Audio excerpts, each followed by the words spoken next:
ఎడారిలో సెలయేర్లు. ఆగస్ట్ 17 నాతో దూత చెప్పిన ప్రకారము జరుగునని నేను దేవుని నమ్ముచున్నాను.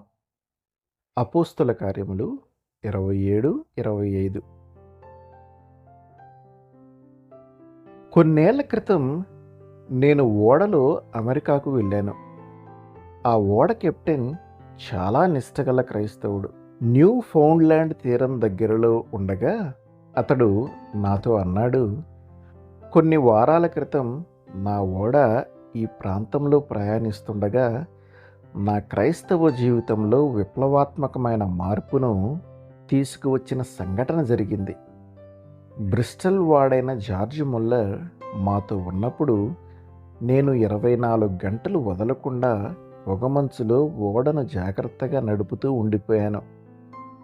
అంతలో జార్జ్ ముల్లర్ నా దగ్గరికి వచ్చాడు. కెప్టెన్, శనివారం సాయంత్రంలోగా నేను క్యూబెక్ సిటీలో ఉండాలి అన్నాడు. అది అసాధ్యం అన్నాను.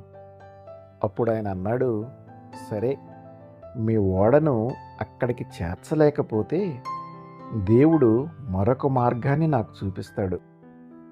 గత 58 సంవత్సరాలుగా నేనెప్పుడూ ఆలస్యంగా వెళ్ళలేదు. రండి, క్రిందకి వెళ్ళి ప్రార్థన చేద్దాం. ఆ దైవజనుని కేసి చూస్తూ ఈయన ఏ పిచ్చాసుపత్రి నుండి తప్పించుకు వచ్చాడో అనుకుంటూ, మిస్టర్ ముల్లర్, పొగమంచు ఎంత దట్టంగా పట్టిందో తెలుసా అన్నాను. నాకు తెలీదు, అతను సమాధానమిచ్చాడు. నేను దట్టంగా పట్టిన మంచును చూడటం లేదు, సజీవుడైన నా దేవుని చూస్తున్నాను. ఆయన నా జీవితంలో ఎదురైన ప్రతి పరిస్థితిని చక్కబెడతాడు. అతడు మోకరించి చాలా సాధారణమైన చిన్న ప్రార్థన చేశాడు.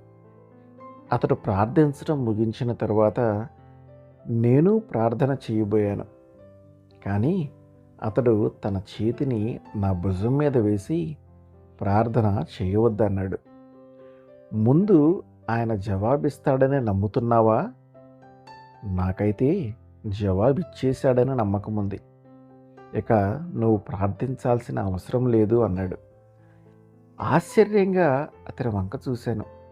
అతడు అన్నాడు, కెప్టెన్, 57 సంవత్సరాల నుండి దేవుడు నాకు తెలుసు. ఆయన నుండి నడిపింపు పొందని రోజు ఈ సంవత్సరాలన్నిటిలో ఒక్కటి కూడా లేదు. లేచి తలుపు తెరిచి చూడు, పొగమంచుపోయి ఉంటుంది. లేచి చూశాను, నిజమే, అంతా నిర్మలంగా ఉంది. శనివారం నాడు జార్జ్ ముల్లర్ క్యూబెక్ సిటీలో ఉన్నాడు.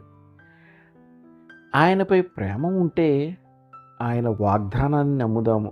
ప్రభువు మదిరిమలో బ్రతికంతా కాంతిమయమే. ఆమెన్.